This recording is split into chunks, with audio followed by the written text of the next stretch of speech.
I'm sorry to keep everybody waiting. 16 months ago, in April of 2023, I launched my campaign for President of the United States. I began this journey as a Democrat, the party of my father, my uncle, the party which I pledged my own allegiance to long before I was old enough to vote. I attended my first Democratic convention at the age of 6 in 1960. And back then, the Democrats were the champions of the Constitution, of civil rights. The Democrats stood against authoritarianism, against censorship, against colonialism, imperialism, and unjust wars. We were the party of labor, of the working class. The Democrats were the party of government transparency and the champion of the environment. Our party was the bulwark against big money interests and corporate power. True to its name, it was the party of democracy. As you know, I left that party in October because it had departed so dramatically from the core values that I grew up with. It had become the party of war, censorship, corruption, big pharma, big tech, big ag, and big money. When it abandoned democracy by canceling the primary to conceal the cognitive decline of the sitting president, I left the party to run as an independent. So as you all just heard, RFK Jr. absolutely ripped apart the Democratic Party yesterday. And he's right.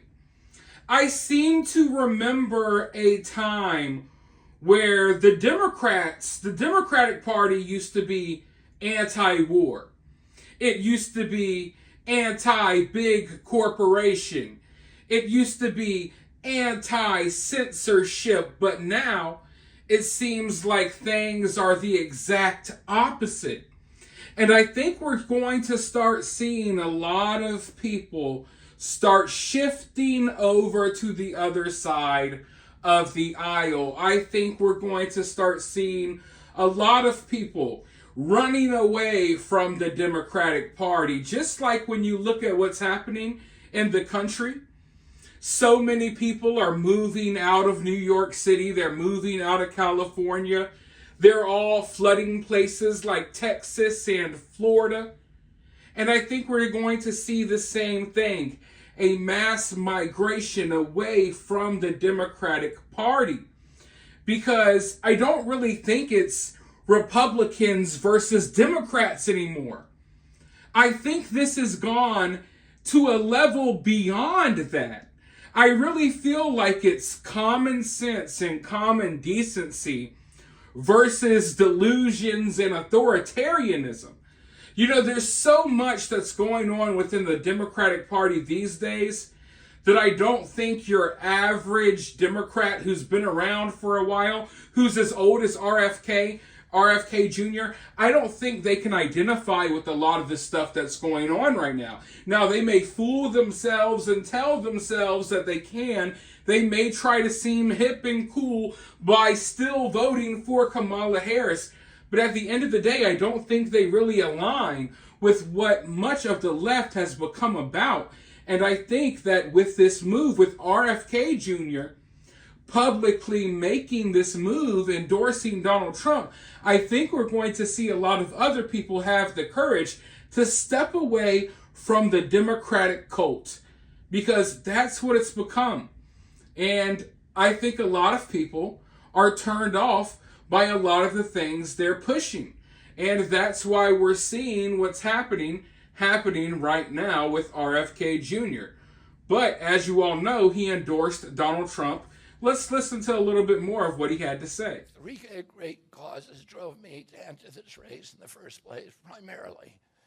And these are the principal causes that persuaded me to leave the Democratic Party and run as an independent. And now to throw my support to President Trump. The causes were free speech, the war in Ukraine, and the war on our children. We were the party of labor, of the working class. The Democrats were the party of government transparency and the champion of the environment. Our party was the bulwark against big money interests and corporate power. True to its name, it was the party of democracy. As you know, I left that party in October because it had departed so dramatically from the core values that I grew up with. It had become the party of war, censorship, corruption, big pharma, big tech, big ag, and big money. When it abandoned democracy by canceling the primary to conceal the cognitive decline of the sitting president. I think RFK Jr. makes some great points. Listen, folks, we're all humans. We all have a mind of our own. We all think differently. We're not going to agree on everything. We never have ever lived in a world where we agreed on everything. But somewhere along the line, we forgot that, and we suddenly started viewing everyone who we disagreed with as our mortal enemies. I believe this mentality has really been pushed by the internet, but in the real world, we disagree and we still get along. And as long as we can agree on certain core values, there's no reason why we can't coexist. There's no reason why we can't work together. And that's what's happening right now between RFK Jr. and Donald Trump. But he also touched on what I was talking about. How the core values that he grew up with, they have changed so dramatically. And I think the reality is that most people don't want to acknowledge. I think the reality is every couple of decades, I believe there's a dramatic shift. I remember when I was growing up, it was the Republican Party pushing things like the Patriot Act that were slowly taking our rights away, slowly dipping into our privacy, slowly taking away our freedoms. That was mainly pushed by the Republican Party. The Republican Party was mainly pushing the war in Iraq, the war in Afghanistan.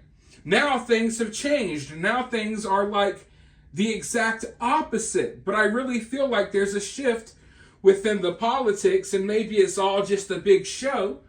But you all get what I'm saying here. I think a lot of people don't acknowledge that. But there's always, at least as far as I can tell, there's always this shift every, few years or so. And right now, the Democrats are the ones that are coming for us. And maybe 10 years from now, it will be different. But right now, I think it's important, as I've stated in prior videos, and I'll state again right here, it's important for us people with common sense, us rational people, we got to come together. We got to set our petty differences to the side, and we need to defeat this common enemy so we still have a country. So we can still have a place where we can live and freely disagree with each other. But for now, I want you all to either agree or freely disagree down in the comments below. While you're down there, hit that thumbs up, hit that subscribe, ring that notification bell. And if you find yourself getting too worked up by all of this, remember, it's just political cinema.